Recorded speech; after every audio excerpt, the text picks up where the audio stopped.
Greetings, Wayward fans. Thank you all for watching. My name is Kripke, and I will be your guide as we dive into another episode analysis video. Now sit back, relax, and enjoy. Episode feature of this season is called Skin. This is a monster, and the first time we meet a monster, and the first time we meet a shapeshifter. Sam and Dean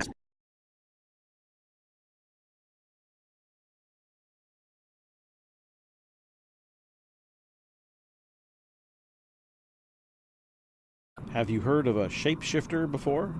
This shifter is a serial killer, and he gets his sadistic kicks by focusing on couples and getting people arrested who are innocent for his crimes.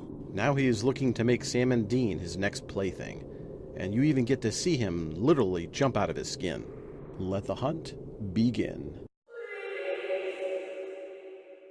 The Winchesters come to the aid of Sam's old college buddy Zach, after he is accused of murder he swears didn't commit. They travel to St. Louis, Missouri, and meet up with Becky, who is Zach's sister, and investigate what happened on how he could be in two places at once. After watching the security tape, Sam notices something about Zach.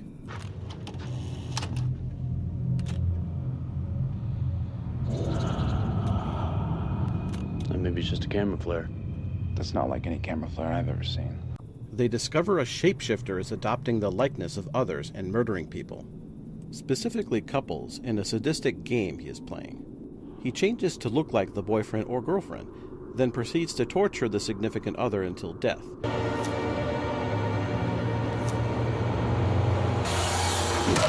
Then lets the innocent person he changed into get arrested for life.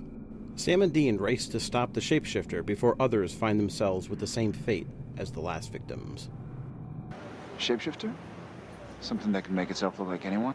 The legends of creatures who can transform themselves into animals or other men. Right, skinwalkers, werewolves. We got two attacks within blocks of each other. I'm guessing we got a shapeshifter prowling the neighborhood.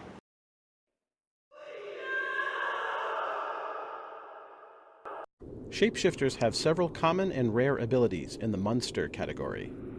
Regeneration. Regeneration, also called the healing factor, is the ability to heal wounds and injuries beyond that of a normal person. This ability does not, however, make its holder immortal or invulnerable, just more difficult to kill than normal beings. Shapeshifters can heal non-fatal wounds and even replace body parts by changing form. Shape-shifting. This is the ability to shift one's physical appearance into someone else. As a shapeshifter, he could change his entire body into anyone living or dead.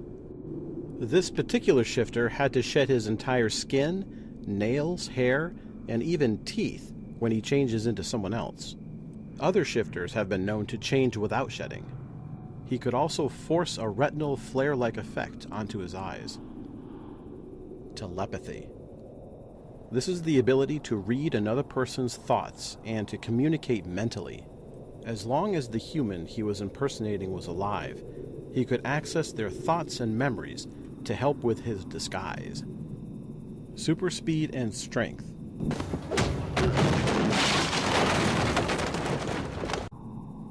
Shapeshifters are very strong and can easily overpower a human opponent. They are also able to land from very high falls with no injury. And they are also extremely fast and can outrun most people. We'll check on Rebecca in the morning, see if she's all right. All right, but first I'm gonna find that handsome devil and kick the holy crap out of him. We have no weapons, no silver bullets. Sam, the guy's walking around with my face, okay? It's a little personal. In case you were unfortunate enough to run into a similar monster, this is how the Winchesters sent him to Purgatory. After the shapeshifter ties up Sam and Dean in the sewers, he goes to see Becky as his next victim. Like little Becky. You know Dean would bang her if he had the chance. Let's see what happens. Shifter Dean tries to woo Becky with his charm, but when she refuses his advances, he ties her up and begins to torture her. Dean managed to get himself and Sam loose and exits the sewers, but without their Impala. They won't be able to get to Becky in time, so they call the police. But I gotta do what I gotta do. The law enforcement sends over the SWAT team and arrive just before he has a chance to kill Becky, and escapes back to the sewers. Come on, come on! Go, go! He sheds his skin to change into Becky to trick Sam and get revenge for what he did. You are crazy. Shifter Dean's plan works and ties up Sam to kill him, but Sam gets loose and a long fight begins.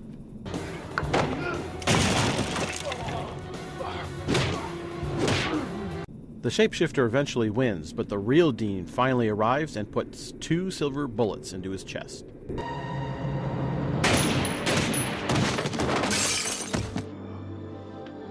Finally putting an end to his reign of violence. Sorry, I'm gonna miss it. Miss what? How many chances am I gonna have to see my own funeral?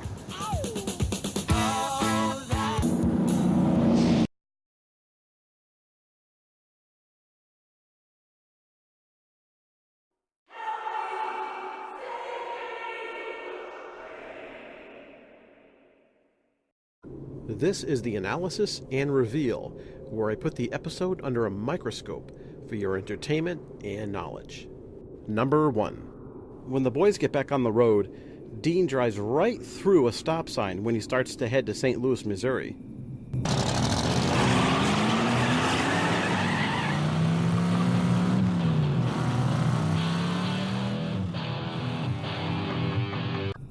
Number 2. Interesting little sign on the kitchen counter.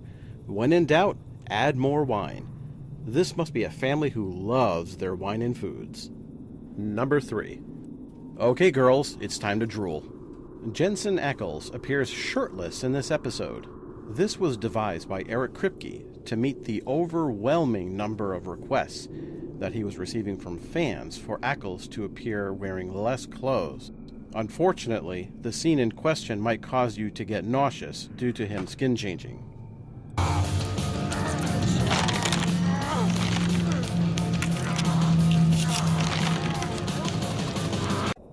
Number 4. The aerial shot of the Impala traveling through green fields dotted with livestock was also used in Season 3, Episode 4, Sin City.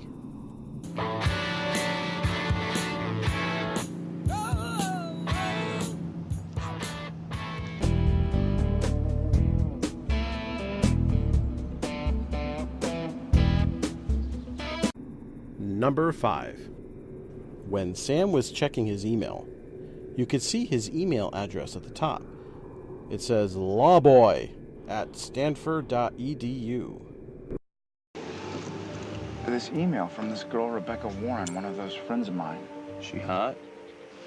I went to school with her and her brother, Zach. She says Zach's been... On to cultural references.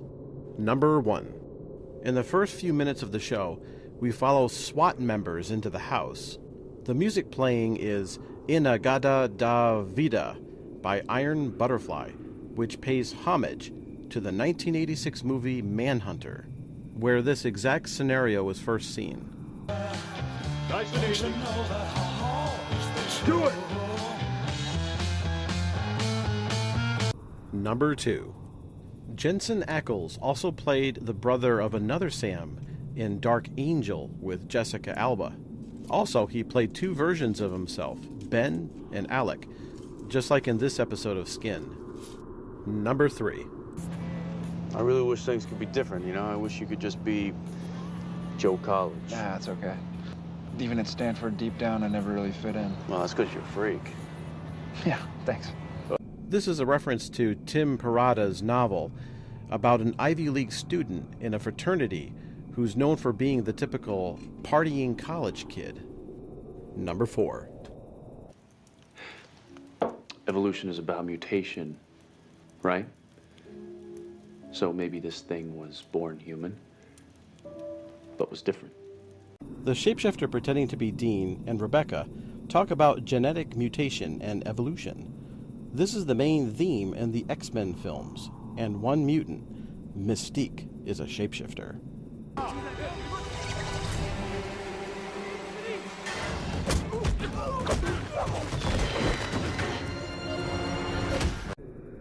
Number 5. What do you mean? I don't know. It's like he was downloading your thoughts and memories. Mean like the Vulcan mind meld? Yeah, something like that. In Star Trek, the Vulcan mind meld is a procedure that normally involves physical contact with a subject, making it possible to share thoughts, experiences, memories, and knowledge with another individual. It was first used by Spock in the original series. You're suffering from a Vulcan mind meld, Doctor. That green-blooded son of a bitch.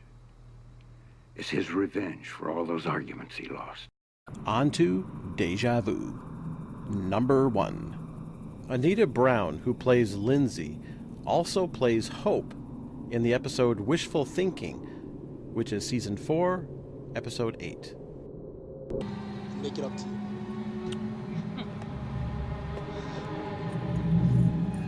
You didn't tell me that you called the florist for the wedding. Huh? Oh, you're the best. What? Oh, I'm gonna go get my folders. Okay. On to continuity errors. Now for some fun. I'm going to show you some very short clips from the episode, and let's see if you can find the error. Pause the video if you need more time. Number 1.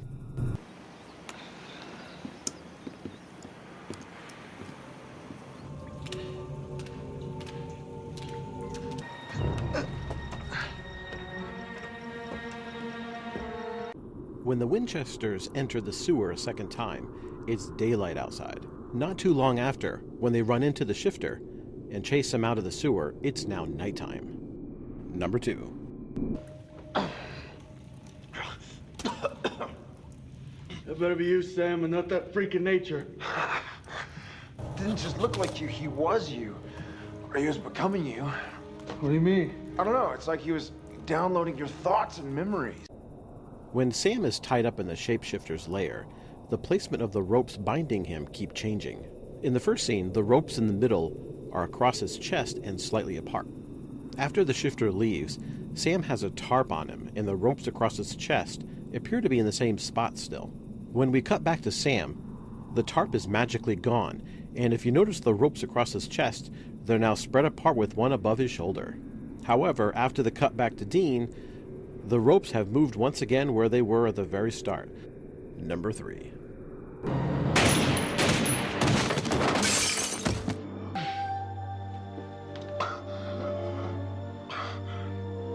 Sam. After Dean shoots the shapeshifter in the chest and he falls dead, there are 3 noticeable things wrong when the camera changes. In the first angle, the amulet around his neck is missing. No light shining on him, and his head is resting on some sort of block. But in the close-up, the amulet is back. There's now a light shining on his chest, and his head is now hanging over the edge. Number 4. This email from this girl, Rebecca Warren, one of those friends of mine. I went to school with her and her brother, Zach. She says Zach's been charged with murder. Samuel Winchester. So you know that his brother Dean Winchester died in St. Louis. When Sam is reading the email from Rebecca, we can see that the email is dated December 5th, 2005.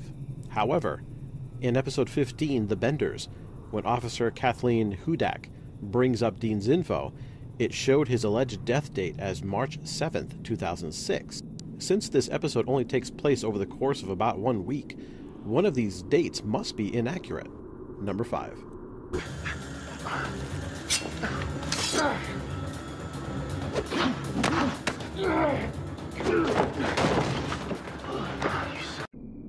When Sam kicks the shapeshifter, then cuts the rope binding his hands, he grabs the knife.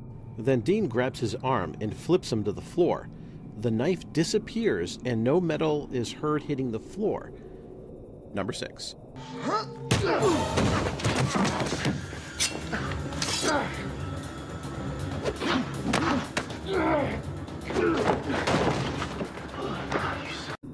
Just before the fight, you can see Sam's legs are tied, But when he cuts the ropes on his hands and then gets up and fights the shapeshifter, his legs are no longer tied.